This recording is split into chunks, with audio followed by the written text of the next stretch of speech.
ನಮಸ್ಕಾರ ಕರ್ನಾಟಕ. ಗೃಹಲಕ್ಷ್ಮಿ ಯೋಜನೆ ಬಗ್ಗೆ ಇಲ್ಲಿದೊಂದು ಅಪ್ಡೇಟ್ ನ್ಯೂಸ್. ಮಹಿಳೆಯರಿಗಿಲ್ಲ ಗೃಹಲಕ್ಷ್ಮಿ ಭಾಗ್ಯ, ಹೌದು ತಿಳಿಬೇಕೇ? ಹಾಗಿದ್ದರೆ ಈ ವಿಡಿಯೋವನ್ನು ಕೊನೆವರೆಗೂ ನೋಡಿ ಮತ್ತು ನಮ್ಮ ಚಾನಲನ್ನು ಲೈಕ್ ಮಾಡಿ, ಸಬ್ಸ್ಕ್ರೈಬ್ ಮಾಡಿ.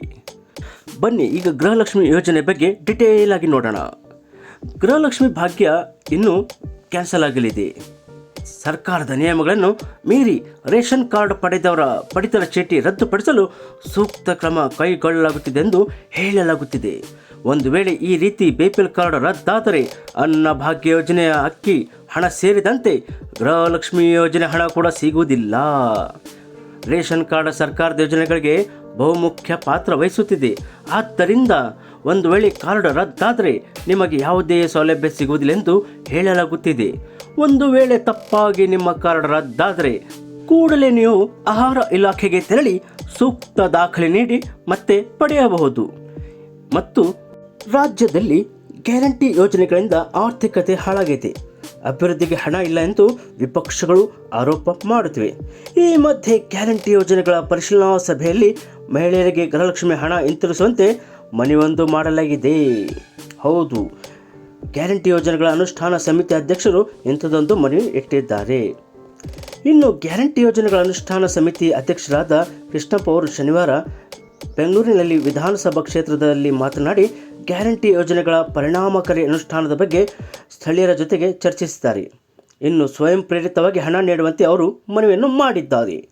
ರಾಜ್ಯದಲ್ಲಿ ಗೃಹಲಕ್ಷ್ಮಿ ಯೋಜನೆ ಜಾರಿಯಲ್ಲಿದೆ. ಮಾಸಿಕವಾಗಿ ಮಹಿಳೆಯರಿಗೆ 2,000 ರೂಪಾಯಿ ನೀಡಲಾಗುತ್ತಿದೆ. ಈ ಹಣ ಮನೆ ಮುಖ್ಯಸ್ಥೆ ಖಾತೆಗೆ ಜಮಾ ಆಗುತ್ತಿದೆ.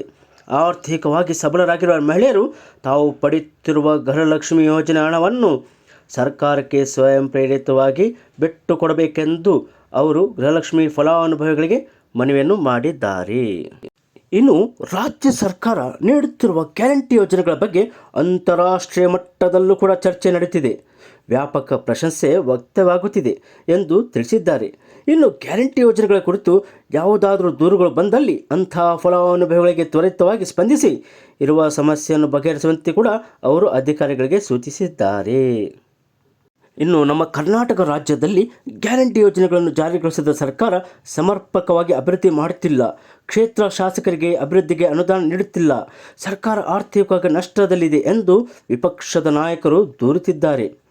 ಆದರೆ ವಿದ್ಯಾನಿಧಿ, ಗೃಹಲಕ್ಷ್ಮಿ, ಗೃಹಜ್ಯೋತಿ, ಉಚಿತ ಅನ್ನಭಾಗ್ಯ ಯೋಜನೆ ಮತ್ತು ಶಕ್ತಿ ಯೋಜನೆಗಳು ರಾಜ್ಯದಲ್ಲಿ ಜಾರಿಯಲ್ಲಿವೆ.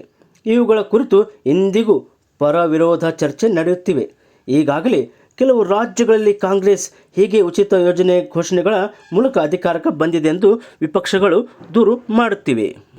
ಆದರೆ ಫಲಾನುಭವಿಗಳಿಗೆ ಸರಿಯಾದ ಸೂಕ್ತ ಯೋಜನೆಗಳನ್ನು ಅನುಷ್ಠಾನಗೊಳಿಸಲಾಗುತ್ತಿದೆ ಎಂದು ಅವರು ಹೇಳಿದ್ದಾರೆ. ನಮ್ಮ ಈ ಚಾನೆಲ್ ಇಷ್ಟವಾದಲ್ಲಿ ದಯವಿಟ್ಟು ಲೈಕ್ ಮಾಡಿ ಮತ್ತು ಸಬ್ಸ್ಕ್ರೈಬ್ ಮಾಡಿ.